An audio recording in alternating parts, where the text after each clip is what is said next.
Ain't she beautiful? A black bird, huh?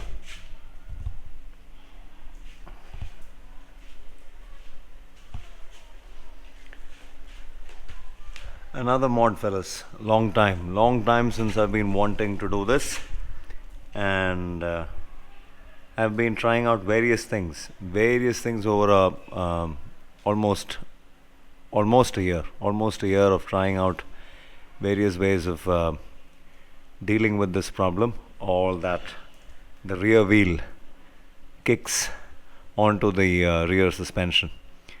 Well, I had it exposed like that. You guys can see.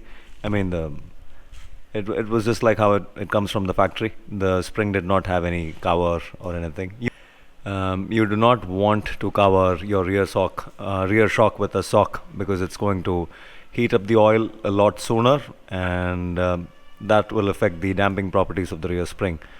Um, Also, oil mixing with air, emulsifying is not good.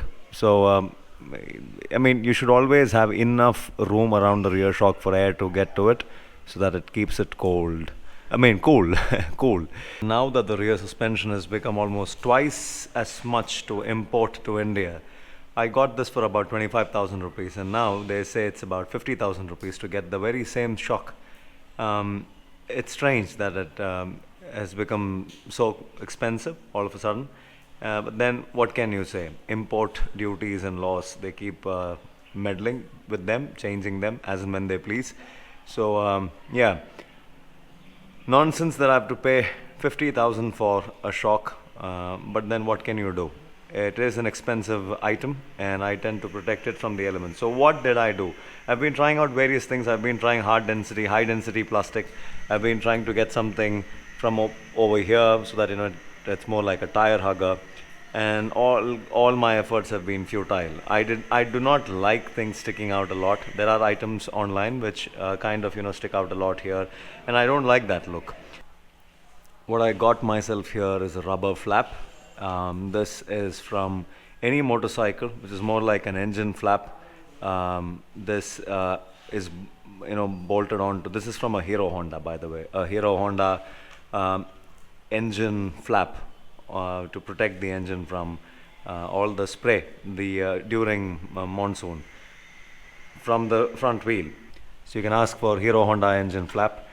This is where the thing hangs so that all the nonsense that the front wheel kicks in doesn't really get collected at the bottom of the engine. Hence, a simple item. Got myself that, cut it into shape, the right size, drilled 3 holes on the bottom of the tail section of the Himalayan. Very high density plastic, so you don't have to worry about it. Drill 3 holes and then shove 3 bolts in. On the wrong side, on the flip side, on the back side, you have bolts holding things in place. Yeah, that was it.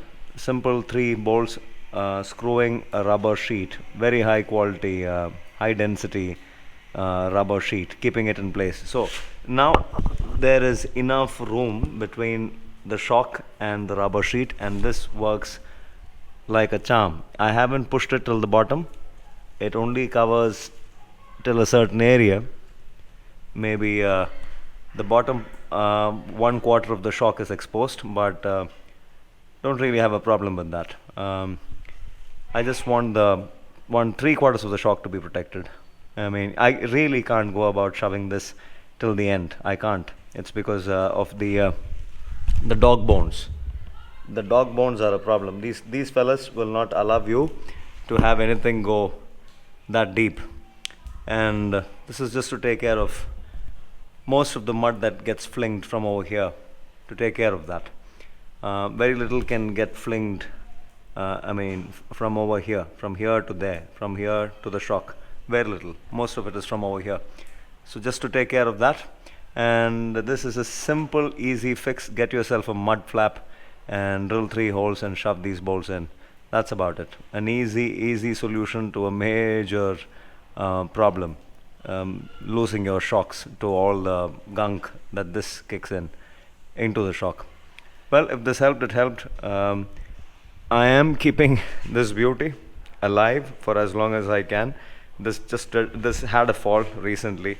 I lost one of my double take mirrors. I lost a hand guard. Got the hand guard back installed. uh, I lost the Pro Spec clamp. Got one from Mr. Madan from Pro Spec. The Pro Spec team has been kind enough to send me one. So this is back on. The Buck Buster is back on. And what else? The double take mirror. You guys are in for a surprise. Something interesting is headed your way. Well, that's that. This is Ben, and Ben is going to stick around with me for as long as it can, or I can. Until the next one, this is Ben signing out for now. Ciao.